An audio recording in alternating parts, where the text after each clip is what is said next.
पहला थिस्सलुनीकियों अध्याय 5 का 18। पहला थिस्सलुनीकियों अध्याय 5 का 18 मैं पढ़ता हूं।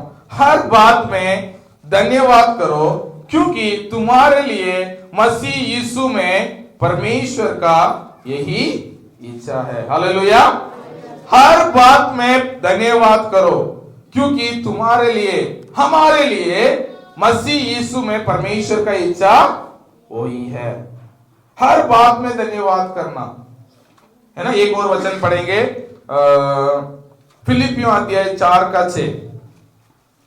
फिलिपियों अध्याय 4 का 6, वहां लिखा गया है, किसी भी बात की चिंता मत करो, परंतु हर एक बात में तुम्हारा निवेदन, प्रार्थना और विनती के द्वारा, किस चीज के साथ? धन्यवाद के साथ परमेश्वर के समूह में उपस्थित किया जाए। हालेलुया।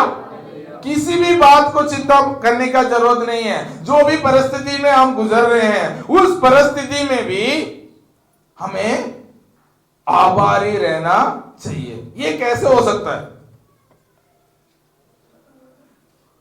एक उदाहरण मैं बताता हूं। रोज उठ के फ्रेश होना, ये एक क्या है? आदत है, एक रूटीन है। किसी दिन बीमार है तो वो रूटीन बदल जाता है क्या? बिल्कुल चल नहीं पाए तो अलग बात है, लेकिन सर दर्द है, कान में दर्द है, पैर में दर्द है, ऐसा सोच के सुबह फ्रेश होने का रूटीन हट जाता है? नहीं हटता है। कुछ भी परेशानी हो, वो आदत जो है ऐसे ही रहता है। ब्रेकफास्ट खाना, लंच खाना और डिनर खाना, ये आदत छूट जाता है क्या? हाँ, कभी कभी कुछ काम की वजह से छूट सकता है, लेकिन 1 बज गया तो खाना कहां है? हमारे मन करता है। तो एक आभारी रहना, वो भी हर परिस्थिति में धन्यवाद देना हमारा एक आदत बनना चाहिए।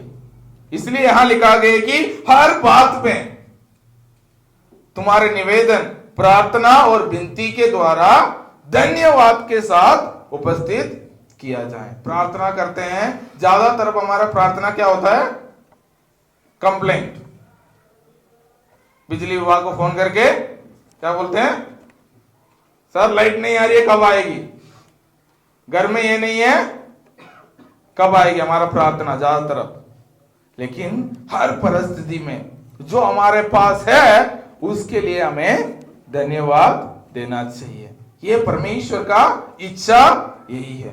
तो एक कहानी मैं पढ़ रहा था, उसमें लिखा गया, उसमें ऐसा लिखा हुआ था, एक सिस्टर थी, वो साफ सफाई करने वाले, जैसे कंपनियों में शीशा, ऐसे ये सारे साफ करने वाले। उन्होंने उस कंपनी में 20 साल उन्होंने उस कंपनी के साथ काम किया।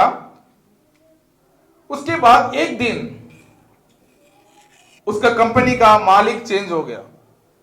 कंपनी का मालिक चेंज हो गया, दूसरा व्यक्ति मालिक बन गया था। तो वो पहला दिन उन्होंने बोला, बहुत सारा कार्ड्स लाने के लिए बोला। सारे कार्ड्स में धन्यवाद, आप हमारे कंपनी का एक वर्कर हो, इतना एक शब्द लिख के उन्होंने सबको भेज दिया था। तो ये आंटी साफ कर रही थी, तो उनको भी आके एक कार्ड दिया गया था। तो उन्होंने उस कार्ड को लिया और पढ़ा और वो भाग गई। भाग के एक जगह में बैठ के बहुत रो रही थी। तो ये क्यों रो रही है? तो एक व्यक्ति ने आके उनसे पूछा, आप रो क्यों रहे हो? तो उन्होंने कहा,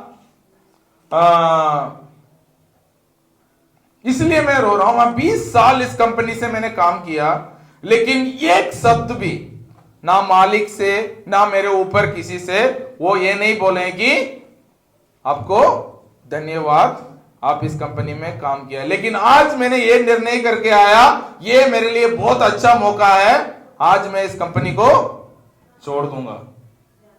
क्योंकि नया मालिक आया, उसको बोलना आसान है, मैं इस कंपनी छोड़ के जा रहा हूं, ऐसे बोलने के लिए उन्होंने तैयार करके आया। लेकिन ये मालिक पहला दिन में ही क्या लिख के दिया, मेरे कंपनी का आप एम्प्लॉय हो, मैं आपके प्रति आभारी हूं। ऐसे एक छोटा सा शब्द लिख के दिया उन्होंने। फिर उसी कंपनी में दोबारा लगातार काम करने के लिए निर्णय किया। कई बार हमें ये छोटे छोटे शब्द, इसका महत्व हम नहीं जानते हैं। केवल परमेश्वर का नहीं, मसीह लोग जो है अपने एक दूसरे को भी इस प्रति धन्यवाद देना, ये एक आदत है। ये हमारे जीवन में एक ये आदत बनना चाहिए। तो हम पढ़ेंगे आज 7 बातें किस चीज के लिए हमें धन्यवाद देना बहुत जरूरी है ना। बहुत सारे बातें हम परमेश्वर हमारे जीवन में करते हैं, उसके लिए हमें धन्यवाद देना है। लेकिन आज मैं केवल बाइबल से 7 बात बताऊंगा जिसमें हमें धन्यवाद रोज हम दे सकते हैं। ठीक है। पहले बात, परमेश्वर का प्रेम के लिए, परमेश्वर का प्रेम के लिए हम उसको धन्यवाद देना चाहिए। अब पढ़िए वचन संहिता अध्याय 10 का 4 और 5। हाँ, वचन संहिता अध्याय 100 का 4 और 5। 100। उसके फाटकों से धन्यवाद, उसके फाटकों से धन्यवाद, और उसके आंगनों में स्तुति करते हुए प्रवेश करो, स्तुति करते हुए प्रवेश करो, उसका धन्यवाद करो, उसका धन्यवाद करो, और उसके नाम को धन्य कहो, और उसके नाम को धन्य कहो, क्योंकि यहोवा भला है, क्योंकि यहोवा भला है, उसकी करुणा सदा के लिए, उसके करुणा सदा के लिए, और उसकी सच्चाई पीढ़ी से पीढ़ी तक बनी रहती है, पीढ़ी से पीढ़ी तक बनी रहती है। हालेलुया। हालेलुया। प्रभु को, उस परमेश्वर को धन्यवाद दो क्योंकि वह भला है, उसकी करुणा सदा की है, उसका प्रेम सदा की है। वो हमें अनंत प्रेम से प्रेम किया है, मनुष्य जैसा नहीं। आज वो प्रेम करते हैं, कल उसका प्रेम बदल जाता है। आजकल रील्स में बहुत चलता है, बिफोर मैरिज आफ्टर मैरिज, ऐसा बहुत रील्स चलते रहता है। तो आज सुबह पता नहीं कल रात को मैंने एक रील्स देख रहा था, तो एक पति पत्नी शादी से पहले तो बिल होटल में जाके खाने जाते हैं, तो पति बोलता है, पति नहीं, वो लड़का शादी करने से पहले वो बोलता है जिंदगी भर बिल मैं भरूंगा, जिंदगी भर बिल मैं भरूंगा। नहीं नहीं, वो बोल रही थी नहीं मैं दे दूंगी, नहीं नहीं नहीं, जिंदगी भर मैं ही बिल भरूंगा, भैया मैं कभी भी आऊंगा बिल मेरे से ही लेना।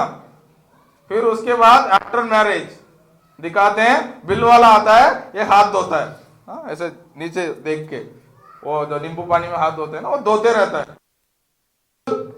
भाई मैं हाथ धो रहा हूं ना, उसको दो, हाँ बिल उसको दो। फिर दोबारा बोलता है, वो बोलते अरे दे दो ना बिल, नहीं नहीं नहीं मैं हाथ धो रहा हूं, मैं कैसे दूंगा, तुम दे दो।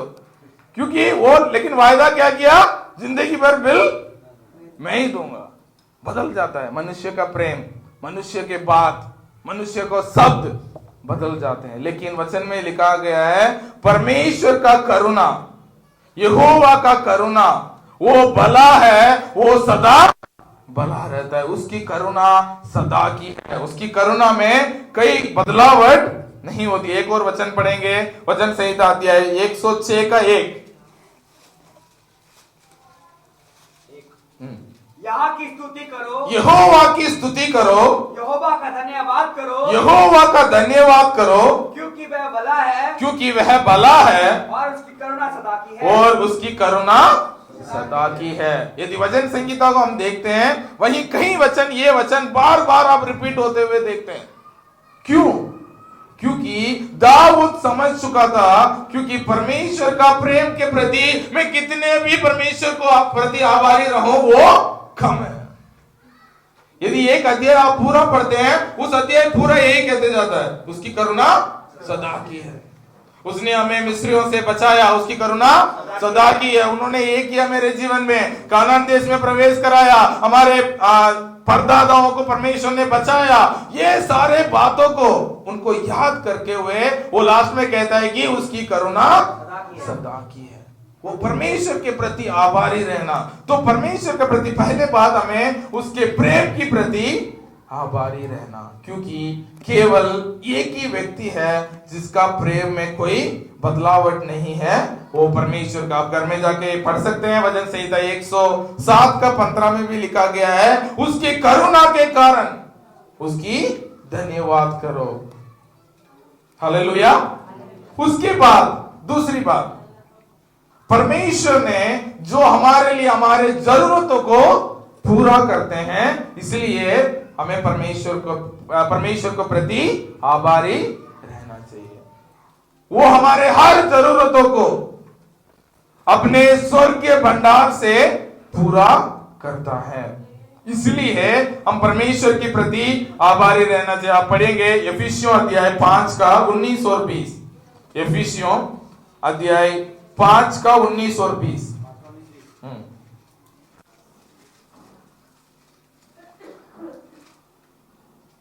और आपस में भजन और स्तुति गान और सही है और आत्मिक गीत गाया करो और अपने अपने मन में प्रभु के सामने गाते और कीर्तन करते रहो और सदा सब बातों के लिए हमारे प्रभु यीशु मसीह के नाम से परमेश्वर पिता का धन्यवाद करते रहो। एक दूसरे को आपस में अपने अपने मन में प्रभु के सामने क्या करते रहो, धन्यवाद करते रहो, क्योंकि वो हमारे हर जरूरतों को पूरा करता है। पढ़िए दूसरा पतरस 1:3। दूसरा पतरस 1:3। क्योंकि उसकी ईश्वरीय सामर्थ्य ने सब कुछ जो जीवन और भक्ति से संबंध रखता है हमें उसी की पहचान के द्वारा दिया है जिसने हमें अपनी ही महिमा और सद्गुण के अनुसार बुलाया है। महिमा और सद्गुण के अनुसार बुलाया है। सब कुछ जो जीवन और भक्ति से संबंध रहता है हमें उसी को पहचान के द्वारा दिया है। उसी की पहचान के द्वारा, किसकी पहचान के द्वारा? मसीह की पहचान के द्वारा हमें दिया गया है। इसलिए हमें क्या करना चाहिए? परमेश्वर के प्रति आभारी रहना चाहिए। आप पढ़िए लूका अध्याय 12 का 24। लूका अध्याय 12 का 24। आज बहुत वचन पढ़ेंगे। लूका अध्याय 12 का 24। कौवों पर ध्यान दो। किस पर? कौवों पर ध्यान दो। वे ना बोते हैं, ना बोते हैं, ना काटते हैं, ना उनके भंडार और ना उनका खत्ता होता है, तो भी परमेश्वर उन्हें पालता है। तुम्हारा मूल्य पक्षियों से कहीं अधिक है। तुम्हारे मूल्य पक्षियों से कहीं अधिक है। परमेश्वर क्या करते हैं? पक्षियों को पालते हैं। पक्षियों को कौन पालता है? आजकल लोग सोचते हैं पक्षियों को हम पालेंगे नहीं तो पक्षियां सब खत्म हो जाएंगे। हाँ, हम खत्म नहीं करेंगे तो वो खत्म नहीं होंगे, क्योंकि पक्षियों को पालने वाला हम नहीं है, परमेश्वर है। तुम एक दिन एक कटोरा पानी रखने से पक्षियां बच जाएंगे? नहीं है, परमेश्वर उनको पालता है। वचन कहती है और तुम्हारे मूल्य पक्षियों से कहीं अधिक है। भजन संहिता अध्याय 103 का 2 और 3। हे मेरे मन यहोवा को धन्य कह, और जो कुछ मुझ में है वह उसके पवित्र नाम को धन्य कहे। हे मेरे मन यहोवा को धन्य कह, और उसके किसी उपकार को ना भूलना। उसकी किसी भी उपकार को ना भूलना। वही तो तेरे सब अधर्मों को क्षमा करता और तेरे सब रोगों को चंगा करता है। हालेलुया। यहोवा का धन्य कहे मेरे मन। हमारे मन को बोलना चाहिए बार बार, हे मेरे मन यहोवा को धन्य कहे। क्यों? क्योंकि वो भला है। उसकी किसी भी उपकार को ना भूलना।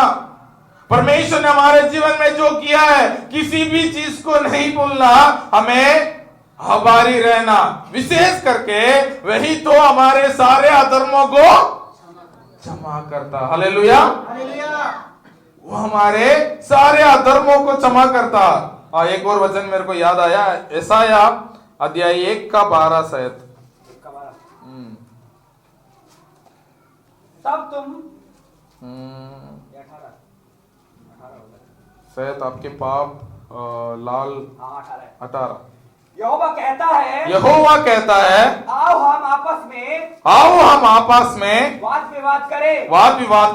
तुम्हारे पाप चाहे लाल रंग के हो तो भी वे हिम के समान उजले हो जाएंगे। उजले हो जाएंगे। और चाहे अर्गवानी रंग के हो तो भी वे ऊन के समान श्वेत हो जाएंगे। तो भी वो ऊन के समान श्वेत हो जाएंगे। हमारे पाप कितना भी काला रंग के हो या लाल रंग के हो, जो भी डार्क रंग के हो, यहां लिखा गया है कि वो ऊन के समान। आजकल ऊन में भी मिलावट है। एक दिन मैंने रजाई खोल के देखा, वो सारा काला काला है। पहले तो ऊन सफेद होता था ना, अभी का ऊन में भी मिलावट हो गया। मेरे को पता नहीं था, 1-2 साल पहले, एक दिन पहले तो रजाई में व्हाइट होता था। एक बार मैंने रजाई खोल दी, अंदर तो पूरा काला है। फिर बोला तो ये सेकंड क्वालिटी है, पता नहीं थर्ड क्वालिटी क्या है। तो लेकिन परमेश्वर यहां लिखा गया है कि उनके समान वो बिल्कुल सफेद रहता है। तो परमेश्वर हमारे सारे अधर्मों को क्षमा करते हैं, इसलिए हमें परमेश्वर के प्रति आभारी रहना चाहिए। और चौथी बात, हमें परमेश्वर के प्रति आभारी रहना चाहिए क्योंकि उसने हमें उसके बहुमूल्य वचन को हमारे हाथ में सौंपा है। हर परिस्थिति में हम परमेश्वर के वचन के पास जा सकते हैं। परमेश्वर के वचन में हर परिस्थिति के लिए हमें वचन है। बहुत सारे लोगों को ये सौभाग्य नहीं है, बहुत सारे लोगों के पास ये वचन नहीं है। रोमन कैथोलिक कलीसिया में आप जाएंगे, उनको वचन वो पढ़ नहीं सकते हैं। वचन पढ़ने का अधिकार उनको नहीं है। वो केवल जो प्रचार करते हैं वो पढ़ सकते हैं। विश्वासी वचन पढ़ नहीं सकते हैं, क्योंकि उनको ऐसा समझाया जाता है वचन आपको पढ़ने का जरूरत नहीं है, क्योंकि आप पढ़ेंगे तो भी समझ नहीं पाएंगे। पहले तो बहुत स्ट्रिक्ट रूल था। बाइबल किसी के पास उन्होंने ले लिया तो उनको चर्च से बाहर निकाल देंगे। उससे पहले तो बहुत खतरनाक दंड भी उसको होता था। लेकिन हमें परमेश्वर ने उसका वचन दिया है, हम उसको पढ़ सकते हैं। एक वचन पढ़िए, कोलोसियों अध्याय 3 का 16 और 17। कोलोसियों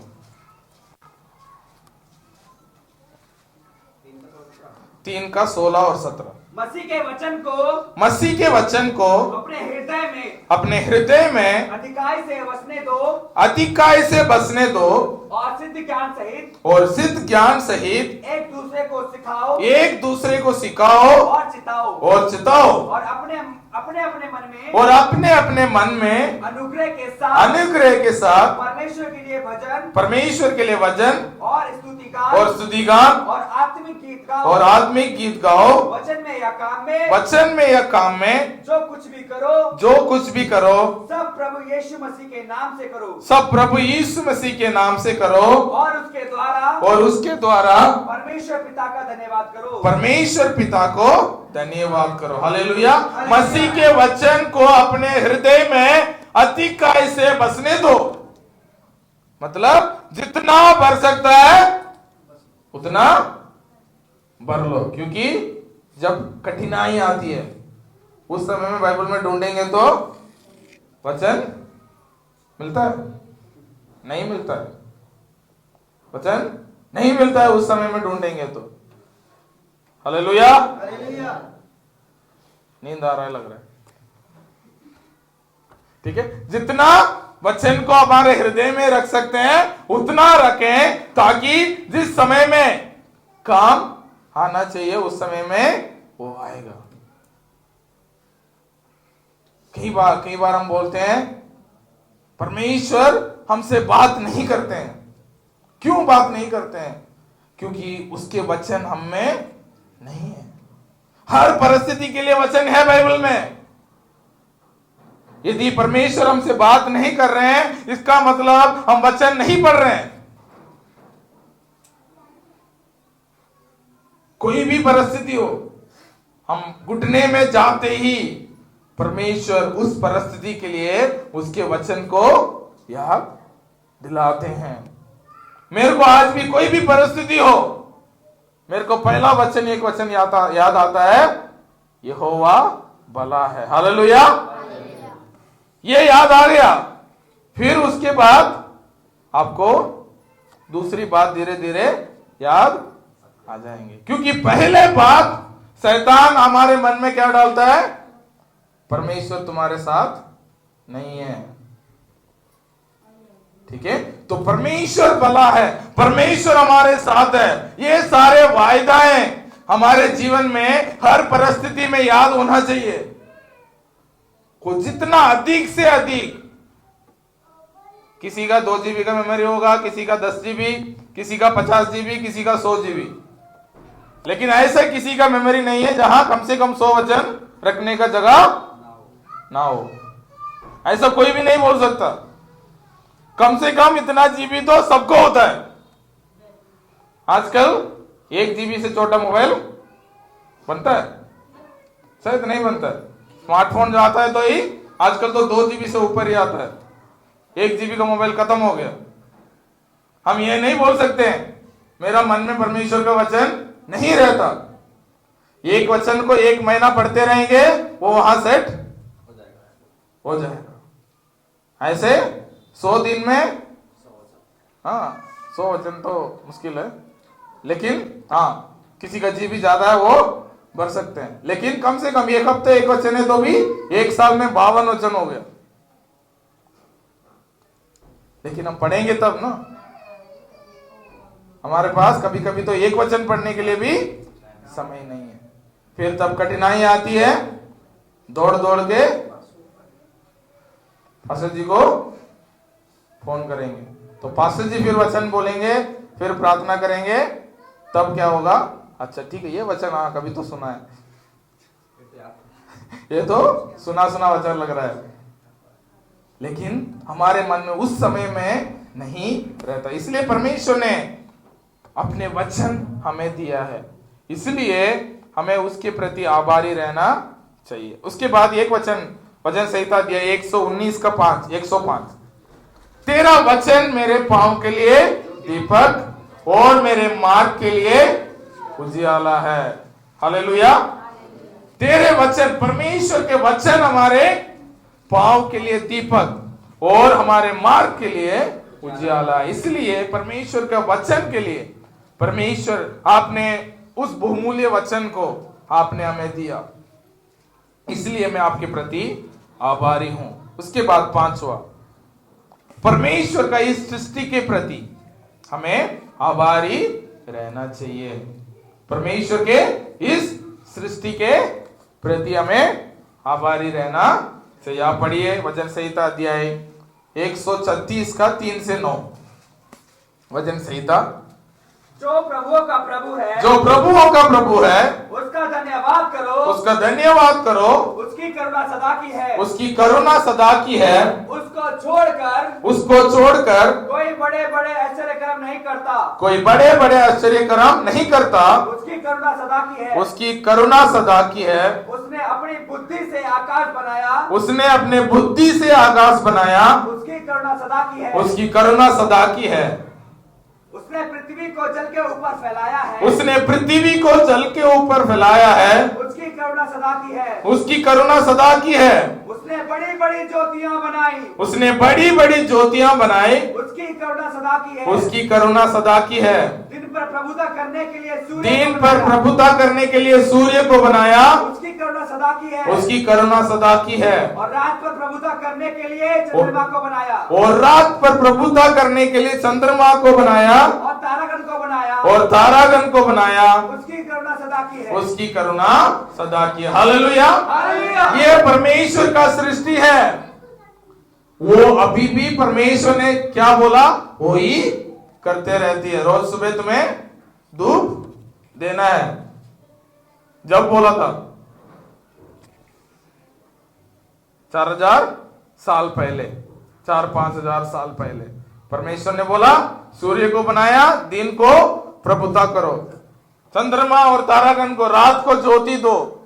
वो चलते रहते हैं, वो चलते रहते हैं।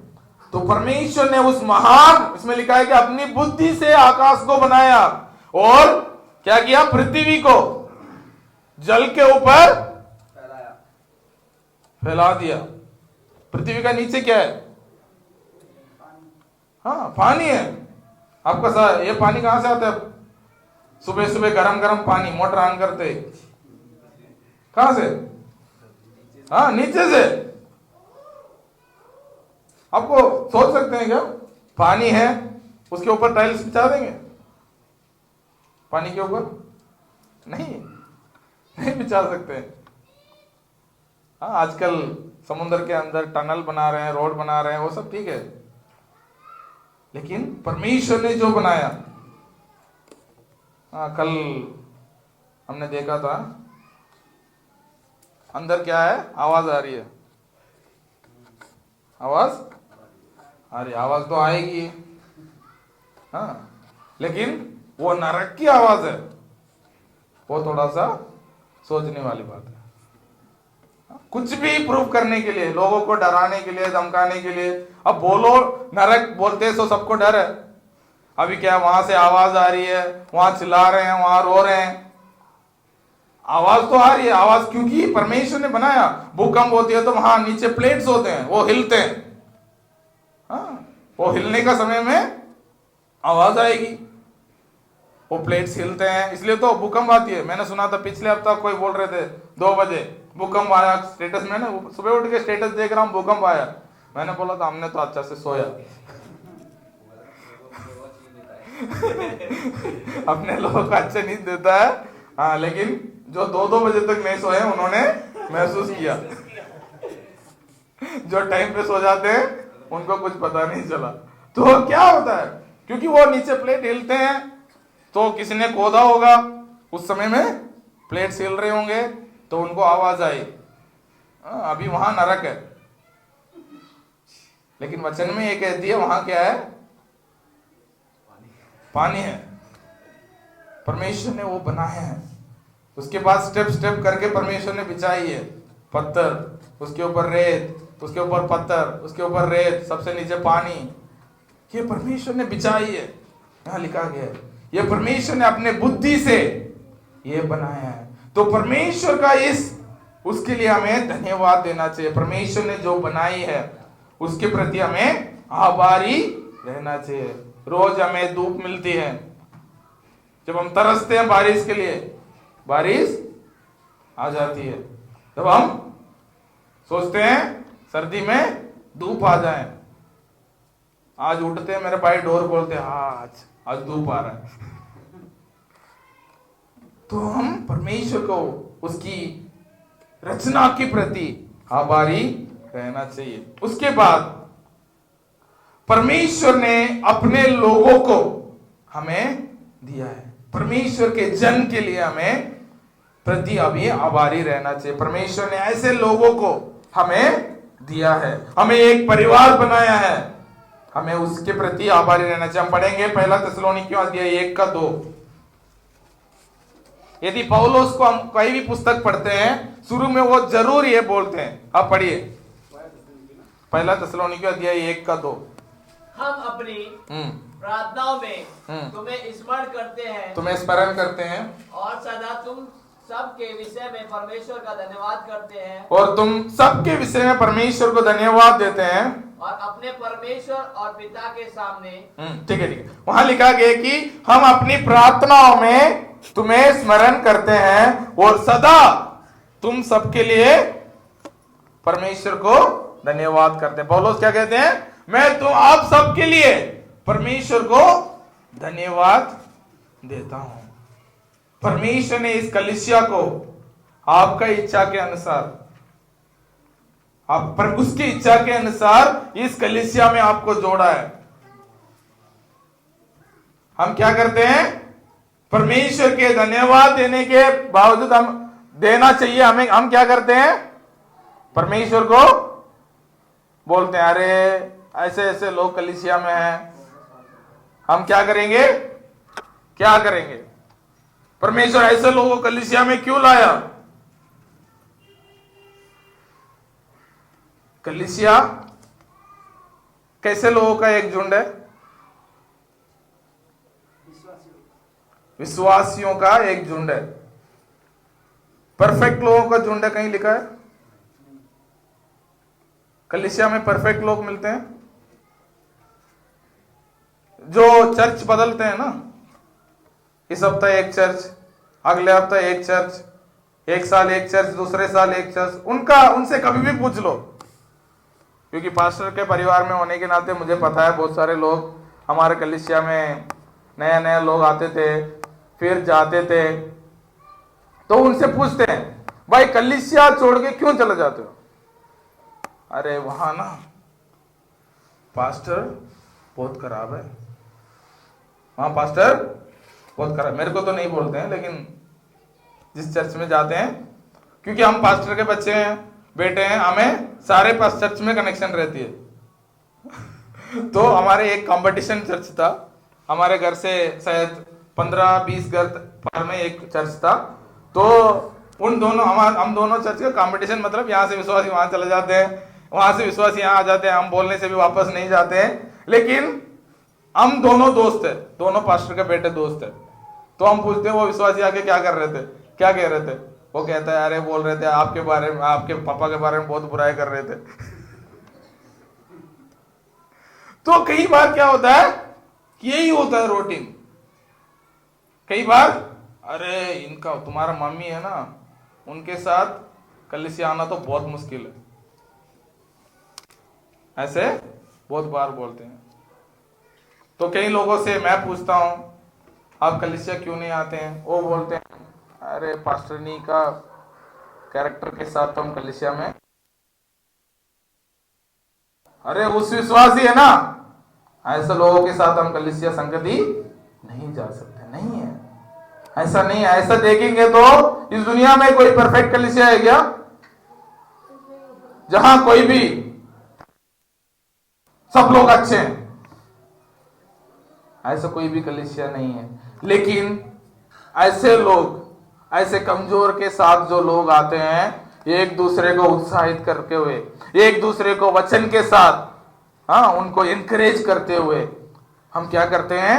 पवित्र, दिन प्रतिदिन पवित्र जाते हैं। दिन प्रतिदिन हम उस परफेक्शन के ओर चलते रहते हैं। इसलिए परमेश्वर ने हमारे जीवन में जो लोग दिया है, हमारे परिवार में जो लोग दिया है, उनके प्रति आभारी रहना चाहिए। हम क्या करते हैं? हर बार हम कंप्लेन करते हैं।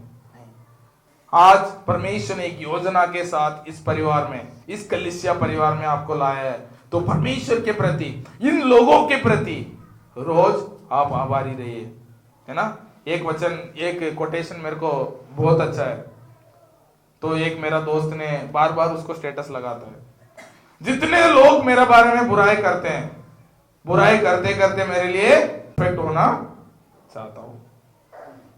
जितने लोग मेरे बारे में बुराई करते हैं, बुराई करते करते मेरे लिए प्रार्थना भी कर लेना, ताकि मैं आपके जैसा परफेक्ट हो जाऊं। क्या करते हैं? दूसरों को बुराई करते करते उनके लिए थोड़ा प्रार्थना भी कर दीजिए, ताकि सब लोग क्या हो जाए? मसीह में संपूर्ण हो जाए। ठीक है, तो ये है इसलिए परमेश्वर ने कुछ अच्छे लोगों को दिया है, कुछ बुरे लोगों को दिया है। किसी एरिया में हम अच्छे हैं, किसी लोग हैं, किसी एरिया में हमसे ज्यादा और कोई अच्छे हैं। हमें एक दूसरे से सीखते हुए, परमेश्वर के प्रति आभारी रहते हुए आगे बढ़ना चाहिए। अंतिम यिर्मयाह अध्याय 29 का 11। हाँ, यिर्मयाह अध्याय 29 का 11।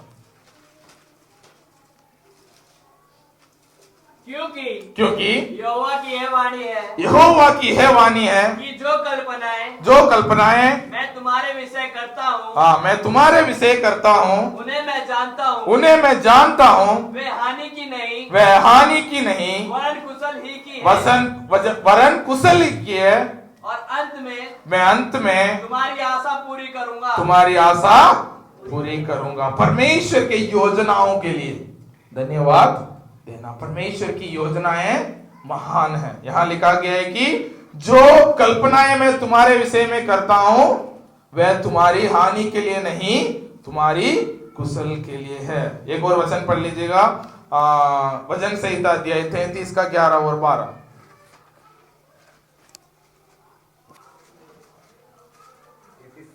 33 का 11 और 12। यहोवा की युक्ति सर्वदा स्थिर रहेगी। उसकी मन की कल्पनाएं पीढ़ी से पीढ़ी तक बनी रहेगी। हालेलुया।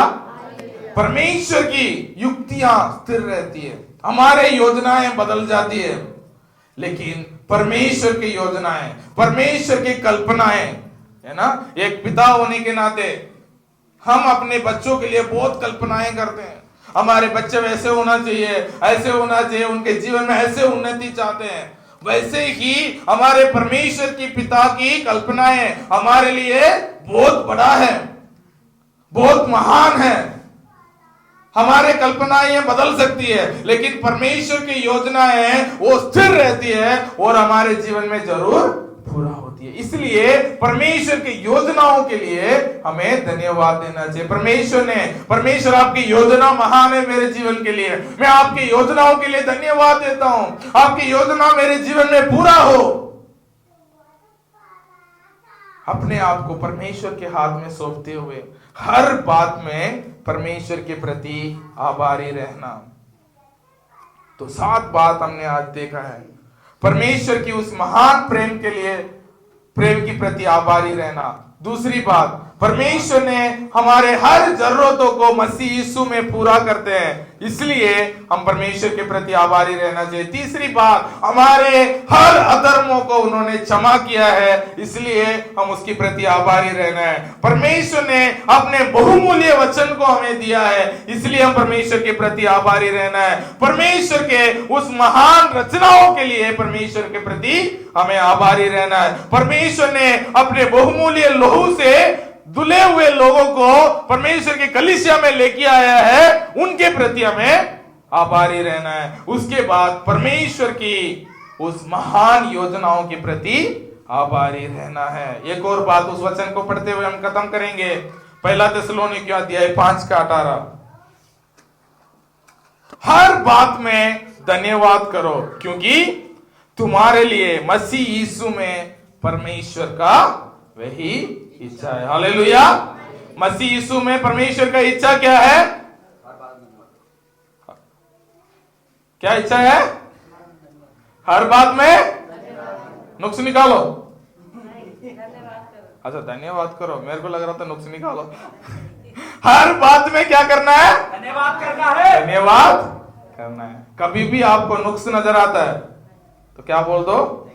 परमेश्वर को धन्यवाद दो। ठीक है, तो हमारे देखने का नजरिया बदल जाएंगे। कभी भी आप लगता है अरे परमेश्वर को धन्यवाद, अरे ये लाइट जल नहीं रही, परमेश्वर को धन्यवाद। बुराई करने से पहले परमेश्वर को धन्यवाद दे दो, उसके बाद बुराई करने का मन नहीं करेगा। ऐसा नहीं कि परमेश्वर को धन्यवाद ये बेकार है, ऐसा नहीं बोलना। परमेश्वर को धन्यवाद देके उसके लिए प्रार्थना करो। कोई भी परिस्थितियां, वो परिस्थितियां बदल जाएंगे। हालेलुया। आए हम प्रार्थना करेंगे।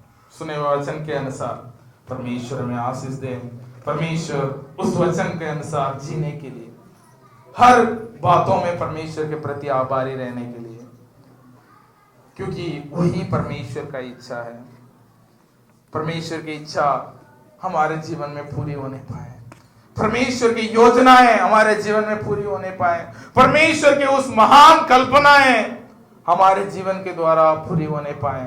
परमेश्वर की योजनाएं जरूर पूरा होगा यदि हम परमेश्वर के साथ हाथ मिलाते हैं, परमेश्वर के साथ हाथ से हाथ मिलाते हैं, वो हमारे जीवन के द्वारा पूरा होगा। नहीं तो परमेश्वर और किसी को इस्तेमाल कर सकता है, लेकिन परमेश्वर चाहता है हम उसके कल्पनाओं में, उसके योजनाएं में मिल जाएं और हमारे जीवन के द्वारा परमेश्वर के नाम की महिमा हो। हमारे जीवन के द्वारा परमेश्वर बहुत आश्चर्य कर्म करना चाहते हैं, हमें जातियों के लिए सुसमाचार सुनाने के लिए, और जो अंधकार में है उनके लिए ज्योति बनकर ठहरने के लिए परमेश्वर ने हमें बुलाया है। परमेश्वर, मैं आपके प्रति आभारी रहना चाहता हूं। सब लोग अपने आवाज को खोले, परमेश्वर से प्रार्थना करें, परमेश्वर हर परिस्थिति में मैं आपको धन्यवाद देना पाऊं। परमेश्वर, मैं हर परिस्थिति में आपके प्रति आभारी रह सकूं।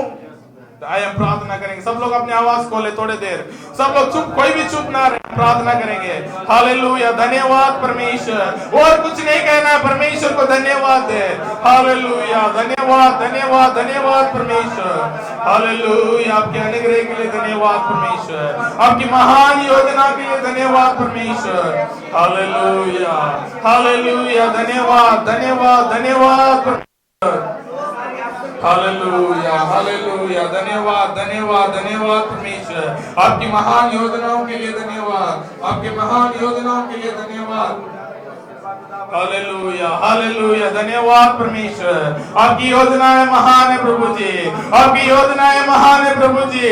पिता परमेश्वर, आपने हमारे सारे अधर्मों को क्षमा किया है प्रभु जी, योग्यताओं से बढ़कर पिता परमेश्वर, हालेलुया, आपने हमारे जीवन को आशीषित किया है प्रभु जी। पिता परमेश्वर, मैं अपने लोगों के लिए धन्यवाद देता हूँ, जो लोग आपने हमारे लिए दिया है, इस कलीसिया आपने हमें दिया है, धन्यवाद करते परमेश्वर। गाऊंगा यीशु मेरे खुदा, पुकार तेरे बेशुमार, कोटि कोटि स्तुति, धन्यवाद धन्यवाद के साथ स्तुति गाऊंगा हे यीशु मेरे खुदा, उपकार तेरे हैं बेशुमार, कोटि कोटि स्तुति, धन्यवाद। योग्यता से बढ़ के दिया है अपनी दया से तूने मुझे, सब लोग मिलकर गाए, योग्यता से बढ़ के दिया है अपनी दया से तूने मुझे, मांगने से जल्दी सर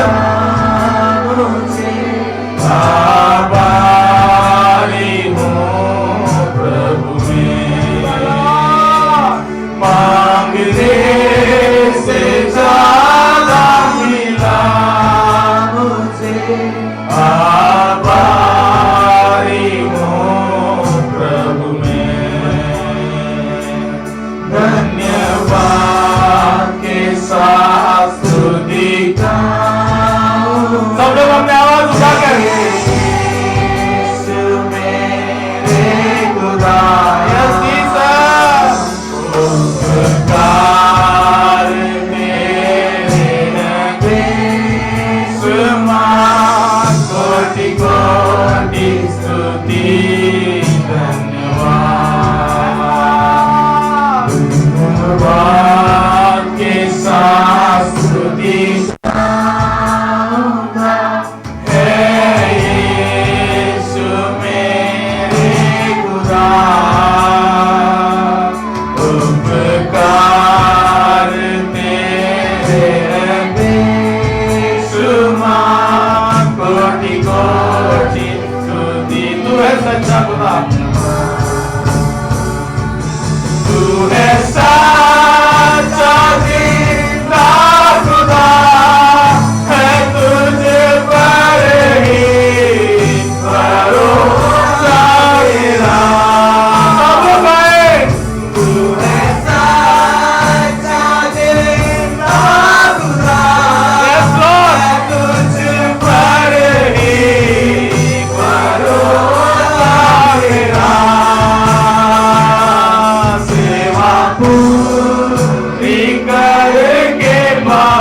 कोटि कोटि स्तुति धन्यवाद, कोटि कोटि स्तुति धन्यवाद। धन्यवाद करते हैं परमेश्वर, आपके अनुग्रह के लिए धन्यवाद, आपने किया हुआ हर उपकारों के लिए हम धन्यवाद देते हैं प्रभु जी। आपके नाम के प्रति आपने हमारे हर अधर्मों को क्षमा किया, धन्यवाद करते हैं। आपने दिए हुए इस कलीसिया के लिए धन्यवाद देते हैं, हमारे परिवार के लिए धन्यवाद देते हैं प्रभु जी। धन्यवाद, आपने किया हुआ हर कार्य के लिए धन्यवाद, आपके बहुमूल्य वचन के लिए धन्यवाद प्रभु जी। धन्यवाद करते हैं, आपकी कल्पनाओं के लिए धन्यवाद परमेश्वर। सारे आदर महिमा आपको देते हुए प्रार्थना मांगते हैं यीशु मसीह के नाम से, आमीन।